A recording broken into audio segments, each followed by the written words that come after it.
यदि तपाईहरु पनि YouTube च्यानलको लागि लोगो बनाउन सिक्न चाहनुहुन्छ भने आजको यो भिडियोमा म तपाईलाई सिकाउँछु कि कसरी मैले जस्तो लोगो बनाउन सक्नुहुन्छ। तपाईहरु ओपन गर्नुस्, इन्टरफेस आउँछ, तपाईले त्यसलाई त्यसपछि 3 डटमा जानुस्, त्यसपछि इमेज साइजमा जानुस्, त्यसपछि कस्टममा गएर थम्बनेलमा क्लिक, त्यसपछि कलर सिलेक्ट गर्नुस्।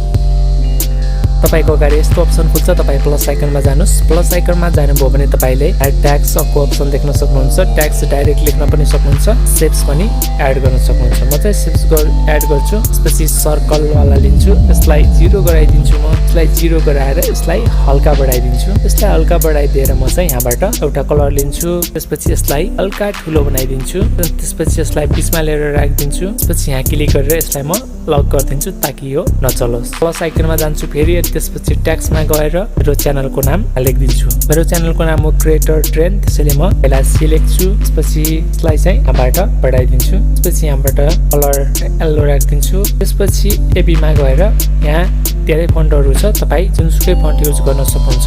मैले युज गरेको फन्ट यहाँ छ, त्यसैले म यहाँबाट लिन्छु। त्यसपछि अर्को छ टेक्स्टमा गएर म यहाँ टेक्स्टमा टी लेखिदिन्छु, लेखेर यसलाई पनि यहाँबाट बढाइदिन्छु। त्यसपछि यसको पनि कलर चेन्ज गरिदिन्छु, त्यसपछि यहाँबाट यसको पनि फन्ट चेन्ज गरिदिन्छु। त्यसपछि फेरि प्लसमा गएर फेरि टेक्स्टमा गएर न पुरा नाम लेख्छु। म त्यो क्रिएटर ट्रेन्ड हो, पहिला क्रिएटर लेखिदिन्छु। क्रिएटरबाट तपाईले क्यापिटल बनाउन सक्नुहुन्छ, एकैचोटी क्यापिटल हुन्छ।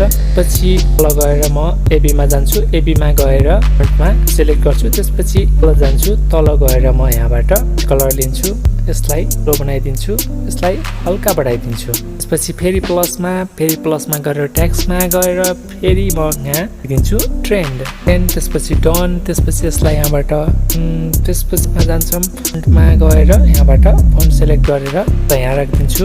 पछि अब हामी यसलाई हल्का जुम गरिदिन्छौँ, जुम गरेर यहाँ क्लिक गरेर यसलाई एडजस्ट गर्ने। यसलाई यसरी तपाई एडजस्ट गर्न सक्नुहुन्छ। यसलाई पनि लक गरिदिन्छु, म यसलाई लक गरिदिन्छु, त्यसपछि यसलाई यहाँ राखिदिन्छु। यसलाई चाहिँ यसरी कुमुनी राखिदिन्छु, कुमुनी राखेर यसलाई हल्का सानो बनाइदिउँ। पछि यहाँ तल आएर डीमा आउँछु, 3Dमा आएर यसलाई म 0 गराइदिन्छु, पछि यहाँबाट यसलाई तो गराइदिन्छु। त्यो काम सक्यो, त्यसपछि टीलाई चाहिँ लक गरिदिन्छु, त्यसपछि क्रिएटरलाई राखिदिन्छु, पछि यसलाई को भइसक्यो। त्यसपछि तपाईले यसमा क्लिक गरेर यहाँबाट सेभ एज इमेजमा गएर PNG गरिदिनुस्, त्यसपछि कस्टममा गएर साइज गरेर गर्न सक्नुहुन्छ।